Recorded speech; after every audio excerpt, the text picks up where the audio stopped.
All right, welcome back, everybody. I hope you had a good spring break, that you're well rested, ready to get back to work. So, I wanted to start by talking about your third and final essay for the course so that you've got a sense of um, what you're going to be working toward as you're doing the different readings and the different assignments. So, you've got some more readings for this week, but also some critical readings as well to go with it. We'll talk about what you're going to do for that and what a critical reading is and why it's helpful. And then you're going to read some drama, some plays, and from there you are going to make some decisions. So for this last essay, you are doing a literary argument, and you're going to pick one kind. There's two basic types, and you get to choose. So, like it says, the idea is to carefully create an opinion about a work of literature and then support it. So it's an argument about literature. You've been doing that all semester. You can do it again. So y'all have already done literary evaluation, looking at poetry. Other types of analysis include, other types include analysis or synthesis. So what does that mean? In an analysis argument, we are focused on the, it's like what you did for the poem, for the poetry.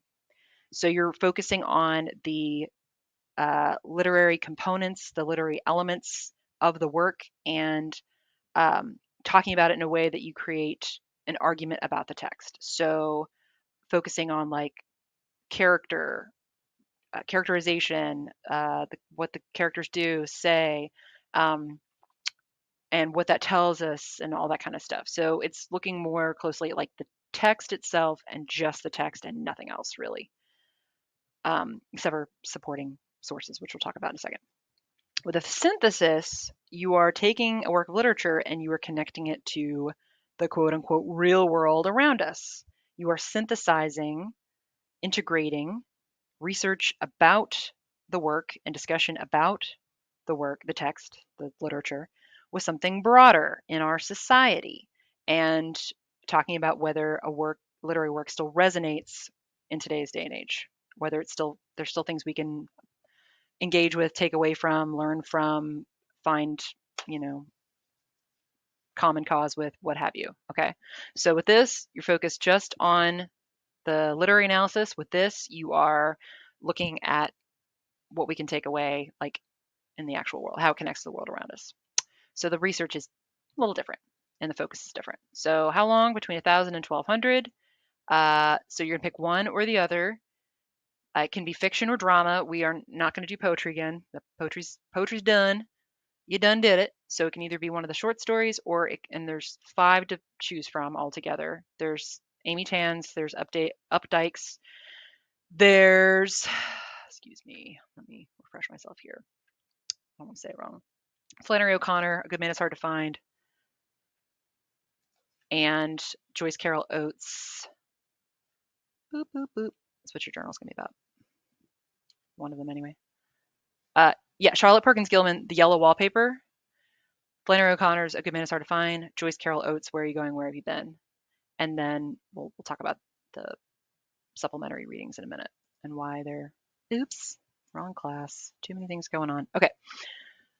So, possible questions to get you started. These are just some ideas just to kind of give you a sense of what we're aiming for here. You may use one of these questions if you want, but you are encouraged to design your own question to answer or take similar questions and apply them to a different story or play. So, for instance, if you wanted to talk about where are you going, where have you been? Is Connie to blame for her fate? What does the fact that some might blame her say about society and how women are portrayed in literature and media? Once you read it, you'll know what her fate was. And anyway, um, I had somebody last semester pick this topic, and his argument was that women and girls need to be more careful about who they choose to date. That was his takeaway. So read it and see if you agree with him. We'll see. Yellow Wallpaper, written in the 1890s. Are there messages from this story that mental health professionals and society should still consider when working and interacting with those affected by mental illness? So that's a biggie. This is a pretty popular one because a lot of people, it resonates with them. I think they're actually making a movie out of this based on this short story too, which I'm not sure how I feel about, but I'm definitely going to watch it either way. Good Man is Hard to Find. Grandmothers, we have one in the story. They're usually good. Outlaws are normally bad. Many people believe that in this story, however, those roles are somewhat flipped. Choose either the misfit or the grandmother and discuss how that person is not whom he or she first appears to be. Trifles, this is one of the plays. What does Glassbell imply about differences between men and women? Do these roles reflect current standards within gender roles? Explain. So these are just a few ideas. You could look at Updike story A and P. If that story kind of rubbed you the wrong way because of all the objectification going on, that's something you could discuss. If you wanted to go the whole real world application. Or you could look at it from like, is he a sympathetic character? Are we supposed to sympathize with him and feel bad for him in the end? Or I don't know, it's more complicated than that. Or something like Amy Tan's story. There's you could look at it from um, the kinds of pressure that parents put on their children to be someone who they may not be or may not want to be, and the kinds of negative mental health impacts that can have, or strains that can put on a relationship, or how it might that kind of thing might disproportionately impact immigrant communities. That is something that has been discussed in other places too. The pressure to be, a certain thing. I don't know. There's so many things. So many things. So, regardless of the choice of work or the question asked, your essay should contain an engaging introduction with a clear argumentative thesis, several body paragraphs that work together, well, based on how many points you make in your thesis, that work together to create an interesting, developed, and well supported argument. A counter argument okay, so this is big. A counter argument that discusses an argument different from your own and then refutes it, and a smooth conclusion that neatly wraps up your essay. Okay, so the focus this week is on counter arguments, okay? And you got a quiz about that. So, for instance, this part's one of the hardest aspects of the assignment for a lot of people. So, listen up.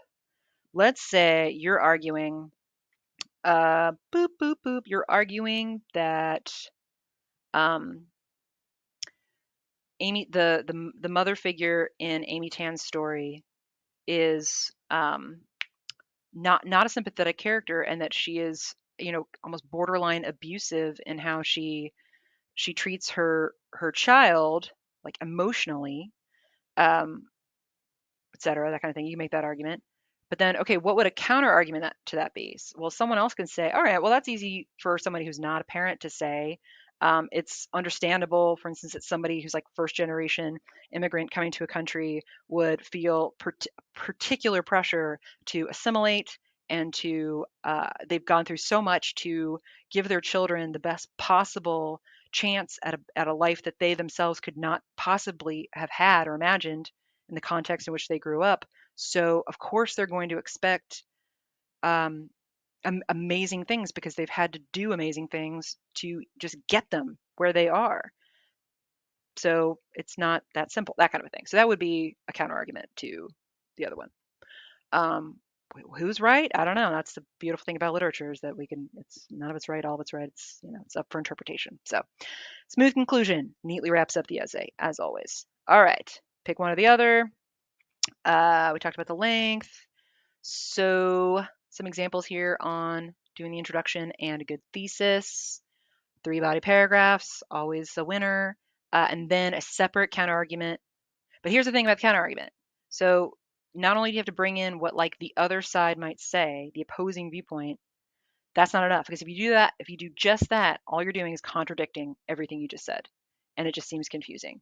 You need to then turn around and be like, okay, but so going back to the Amy Tan one, someone could say, well, there's an enormous amount of pressure. It's not entirely the mother's fault, etc. Then you'd have to turn around and say, that is understandable. However, here's why it's still not okay. And here's why it still ended up having, the opposite of the intended effect, whatever, that kind of thing. So it's the okay, but. Yes, but. Like you're acknowledging the other side, and then you're saying, however, you're shooting it down basically. So that way you're not just contradicting and hobbling your own argument. You're strengthening it by examining the opposing side and then shooting it down. Conclusion, we know how to do one of those, but here's some advice. All right, research. That's the thing, everybody. wants to know about, right? So you need to have at least 3 direct quotes from the literary work you're writing about, the story or the play. And I'm going to go over how to um, cite and how to incorporate quotes from stories and plays, because it's a little different depending on which one you're working with. And then you are going to bring in 2 additional sources. They can either be from the textbook. You're arguing about literature textbook. So if you want to use one of the things that you read class again, for this week. So if you read this article, context for research, confinement, mental illness, and the yellow wallpaper, and you're talking about the yellow wallpaper, and you're talking about whatever. If you want to use this as one of your sources, you can. Same thing with this, same thing with this, or anything else you find in the textbook that is relevant to what you're talking about. That's fine. Otherwise, if you want to use online sources, they have to be from the databases. They cannot be you cannot get them through Google. They have to come through the library databases. That's the thing.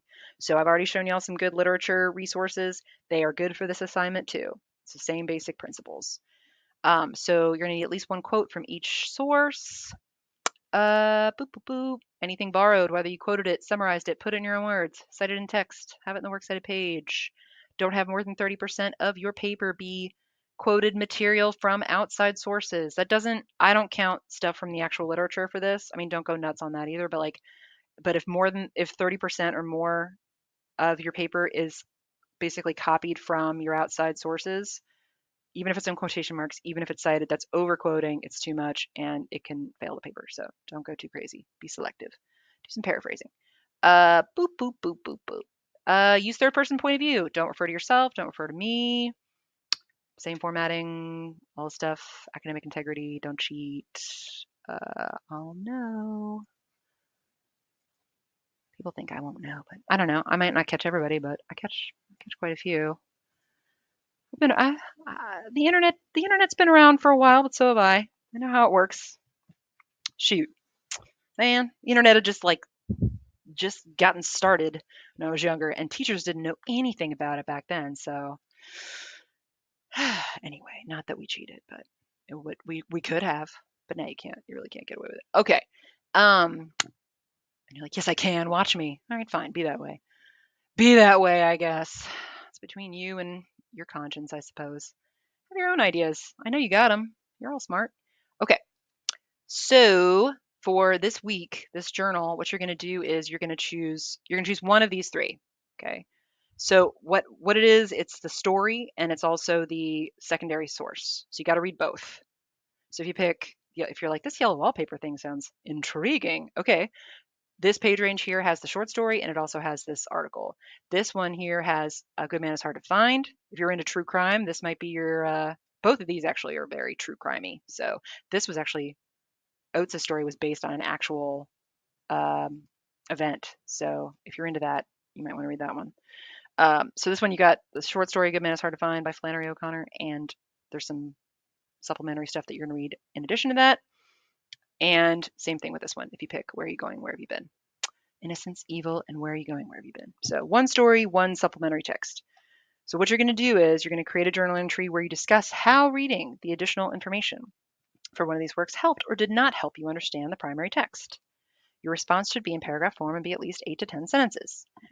I mean, if it didn't help you, you can tell me that. That's fine. Just be specific about how it didn't.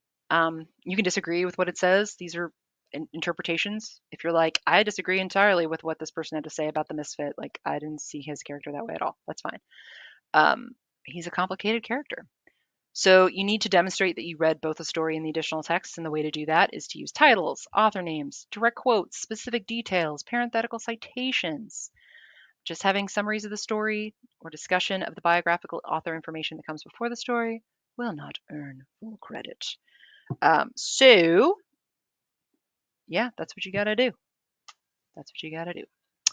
Y'all can do it. So for parenthetical citations, it's like the same as last time, just the last name of the author, space, and then the page number or numbers.